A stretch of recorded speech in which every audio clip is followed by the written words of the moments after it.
A lot of this work, especially the imagery I'm using, I'm drawing from fables, mythology, archetypal imagery.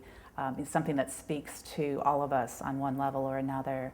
Most every culture has used found objects. I mean, the earliest I can trace it back are to African grave markers, but then you also see in France a beautiful woman's pointed boot, very delicate boot covered with all buttons, and again, you know, Howard Finster and making bicycle collages, and so really about every part of the world has used found objects. When I was a little girl, I played in the mud and with tar balls, and my earliest piece was probably when I was 7. I made a paper mache cat about this big. My parents still have it.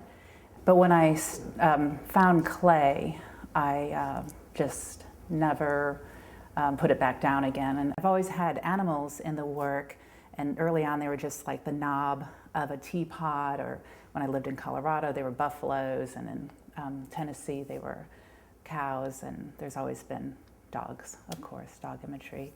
And but at some point the knobs on top of the pottery kept getting more and more important, and I just lost the vessel altogether.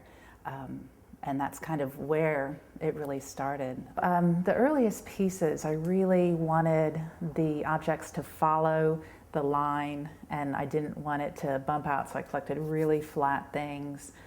Sometimes I'd make an indentation if I had an amazing object that I wanted to include, but it was very much about seeing the silhouette and you know, really reading as a dog or whatever animal I was working on.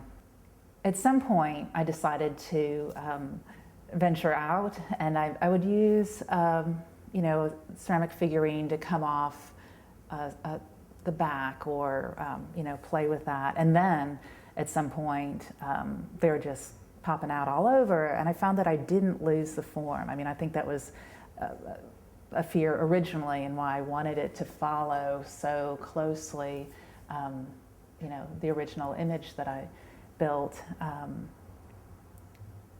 But then I had a blast, and you know, instead of just coveting friends' watches and jewelry, I'd go to their home and covet their grandma's figurines that have been passed down in the family.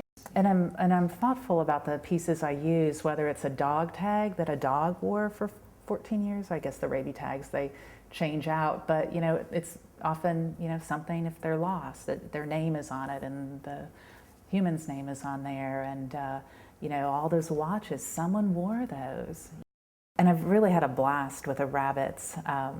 I'm looking at storybook characters and also real rabbits, of course, and I like how curious they are, and that they will, you know, kind of sit and look around, and but at the same time, you know, I like her to have a playful posture, you know, the Alice in Wonderland rabbit with the watch. And so it was really fun, because this is the largest piece that I've done with all the found objects, that I could use really big things that, you know, some of this has been around the studio for a long time. I think that was, you know, Grandma's cookie tin with the Queen Mother on the front of it when she was much younger. And so it was really fun to place, especially large objects, and, you know, use the decals as well as all the found pieces, and it's just a little bit of everything.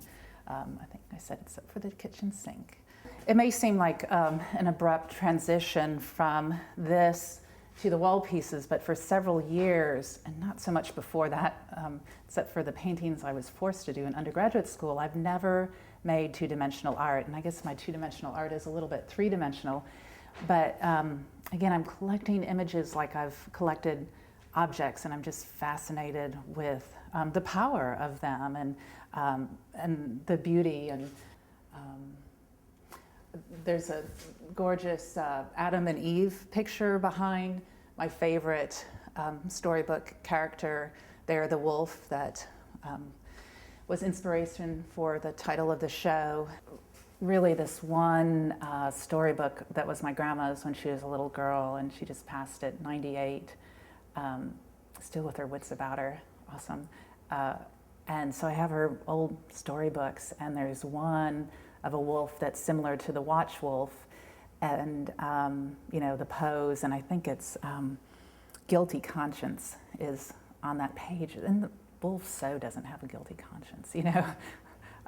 But I'm really intrigued by that image, and so yeah, there's a lot of that in the imagery. It's nice to think that like you can make what you're most passionate about. I've been so fortunate to be able to do that, you know, as an artist. For the most part, I try to just, you know that there's an abundance in the universe and that I can use any object anytime I want, and there'll be the exact right thing next week and the week after that. And I don't know, shiny objects. I'm attracted to all of that.